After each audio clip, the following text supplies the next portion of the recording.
The stadium lights cut through the heavy, suffocating summer humidity. The music is pounding, echoing across tens of thousands of fans. But suddenly, the fandom goes completely silent. In an instant, the entire K-pop world is turned upside down as millions watch a single, terrifying moment unfold on stage. Welcome to StarScope K-Report. Join Eric and Minji as they ride the Halley wave, uncovering the biggest K-pop comebacks, shocking industry controversies, and major K-drama updates. From internet-breaking rumors to historic chart milestones, we dive deep into the world of Korean entertainment. And today, we're doing a deep dive into the headline that basically broke the internet, which is Jimin collapsing on stage and the really scary truth behind that viral video. Yeah, and we have a massive stack of sources today for you guys. We're pulling from on-the-ground concert footage from MetLife Stadium, real-time Weverse live translations, official statements from HYBE executives and Billboard, and some, honestly, really eye-opening insights from a former BTS physical trainer. Right, because we need to understand the actual mechanics behind this situation, not just the rumors. Exactly. Because, as a fan, seeing your bias go through something like that is just gut-wrenching. But we have to move past that initial shock and really understand the why and the how behind this physical failure. So let's take you back to the epicenter of this whole viral panic, August 2026, MetLife Stadium in New Jersey. The ARIRANG World Tour. What are the actual biological factors that led to this? Well, to understand what happened on that final night at MetLife, you really have to look at the severe environmental variables. Yeah. The weather conditions were just brutal. I mean, it's New Jersey in August. Exactly. You have this intense August heat combined with very heavy humidity. And from a biological standpoint, when the humidity is that high, the sweat on a performer's skin simply cannot evaporate. Which is dangerous, right? Because evaporation is how we cool down. Right. It's the human body's primary cooling mechanism. Yeah. When that system fails, internal body temperature skyrockets really rapidly.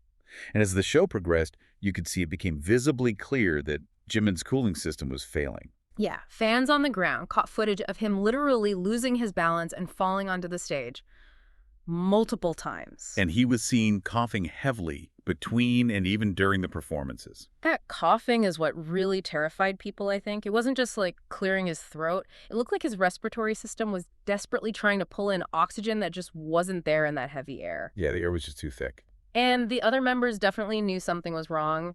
You could see RM and Jin constantly checking on him during the transitions, just those quick, silent glances that say, like, are you okay to keep going? Right, checking in.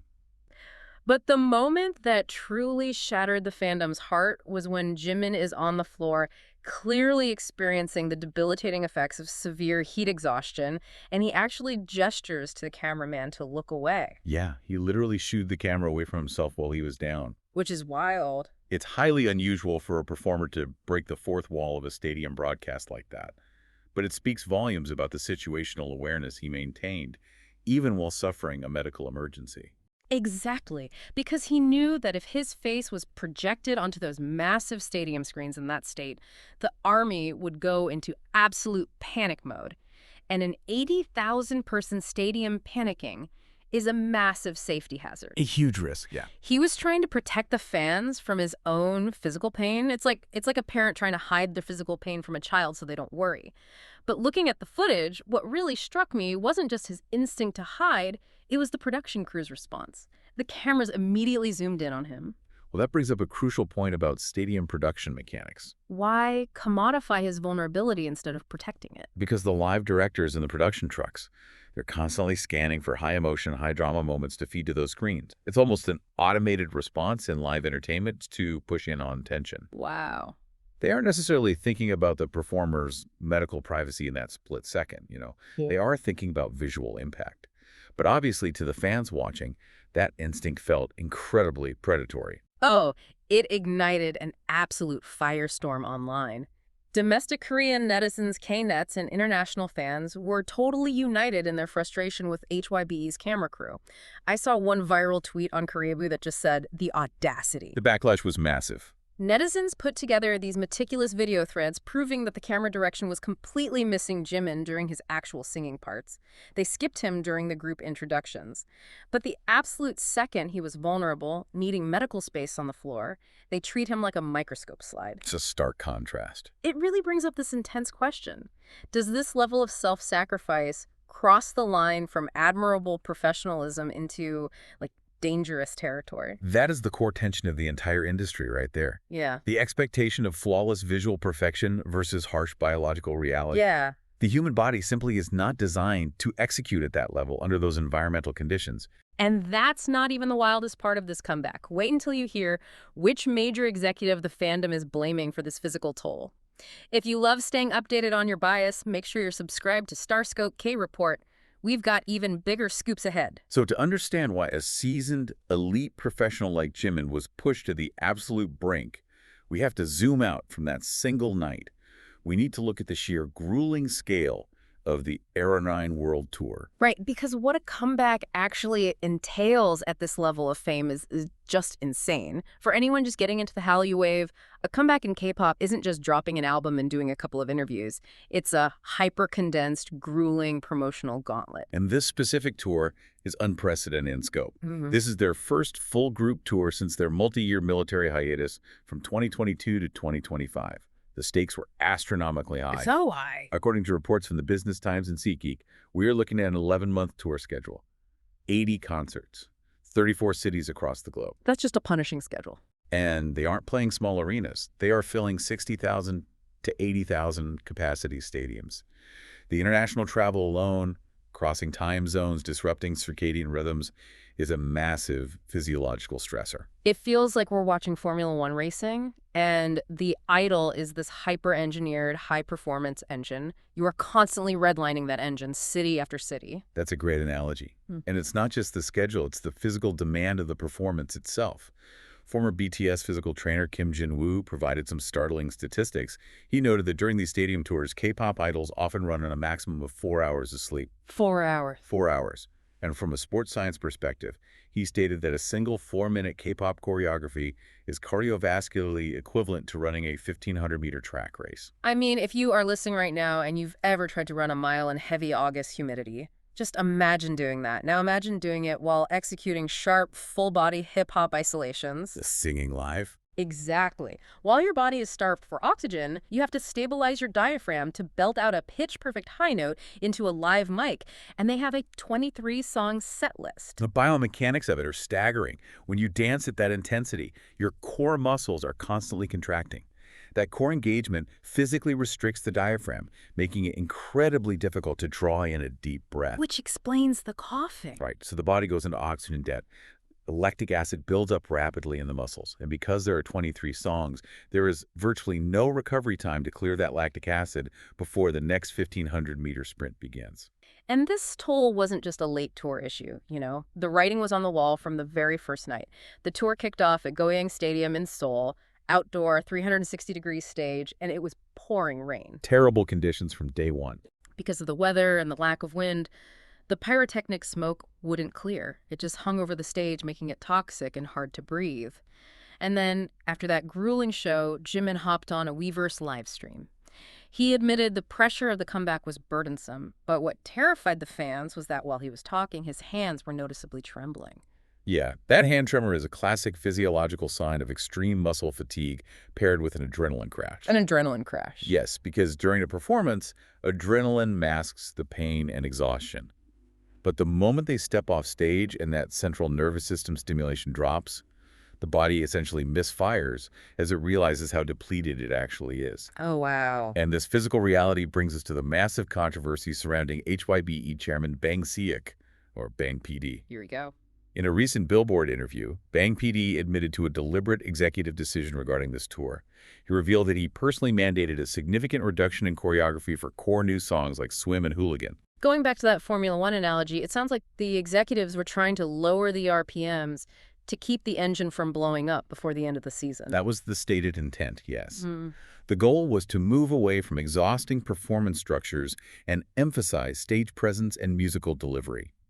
Bang PD even acknowledged that the BTS members initially questioned this approach because intense choreography is fundamentally tied to their identity. But he pushed it through anyway. He did, as a deliberate artistic and logistical shift. And this triggered an absolute fandom civil war. K-nets and international fans were at each other's throats. A massive section of the fandom was outraged. They felt taking away the intense choreography was stripping away the very soul of BTS. Right, the visuals. People were launching personal attacks at Bang PD. I'm looking at a quote from Sportskeeda right now. Bang PD ruining it. Why members even listening to him scommerous. They felt executive meddling was ruining the visual spectacle they'd waited years for post-military. But we have to objectively look at the counter-argument here.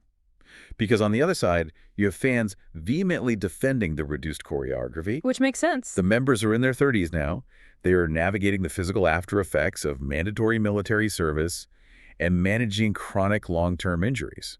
I have to admit my own conflict here as a fan. My immediate instinct is, I want the explosive choreo. It's what made me fall in love with them. But then you look at RM, who had to perform part of that Seoul concert sitting on a stool or riding in a carriage because of a severe leg injury. It really puts things in perspective. It makes me realize our expectations as a fandom might actually be part of the problem. The sustainability argument is incredibly strong. To survive an 80-date stadium tour, safety and longevity absolutely must take priority over explosive visual perfection. Yeah. If a 4-minute song equals a 1,500-meter sprint, you simply cannot ask aging athletes to run that sprint 23 times a night for 11 months without catastrophic physical failure. It's the ultimate catch-22. Fans demand the explosive choreo, but then they're horrified when their bias collapses from heat stroke trying to deliver it. It's an impossible standard. But amidst all this heavy, scary reality, Jimin also reminded everyone exactly why he is a top-tier global icon. Oh, absolutely. Later in the episode, we'll talk about the viral fashion moment from this tour that literally sold out before the concert even finished. Right, because it's truly remarkable how, despite the physical toll and the executive controversies, this tour has still been. He had spotted a fan in severe medical distress in the general admission crowd. He immediately stopped the show, directed medical staff to the specific area, and refused to continue speaking until he received visual confirmation that the fan was safe. When you look at that duality, an artist who can be pushed to the point of collapsing from heat stroke one moment, but still has the situational awareness to check on a sick fan in a sea of 60,000 people the next, what does that tell us about the unique psychology required to be a top-tier idol? It speaks to a level of hypervigilance that is drilled into them from their earliest trainee days. They are conditioned to monitor the macro and the micro simultaneously. That sounds exhausting. It is. They have to be aware of every camera angle, their vocal pitch, their choreography marks, while simultaneously reading the mood and safety of the entire stadium. Their external awareness of the audience is actively prioritized over their internal physical state. Which is awe-inspiring, but also slightly terrifying when you think about the toll it takes to ignore your own body's warning signs. But on a lighter note, this hyper-awareness also extends to how he crafts his image. Yes, the visuals. He has been serving some legendary visuals on this tour. In Tokyo, he debuted this stunning, long blonde hair that fans instantly dubbed Rapunzel Jimin. Then, by the time they hit Tampa, he had tied it up into what became known as Samurai Jimin. It was everywhere online. It went so viral that a creator on Roblox literally modeled a digital asset after his blonde braids, and it became an official avatar accessory.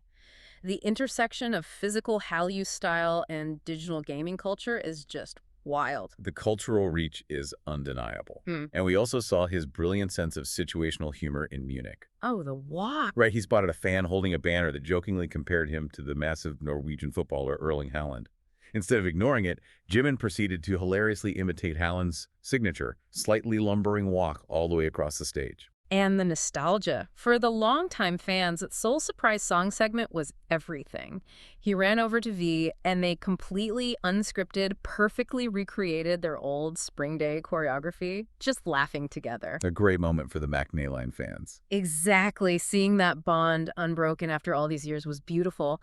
But beyond the emotional moments, we really have to talk about his raw economic power. The high fashion world is obsessed with him for a reason. The global retail statistics certainly back that up. He showed up at the airport for the Tokyo Dome show in this all-black luxury look. He had a Dior bag and a Patek Philippe watch worth roughly $40,000. Just casual airport attire, right? As one does. But the craziest moment was in London.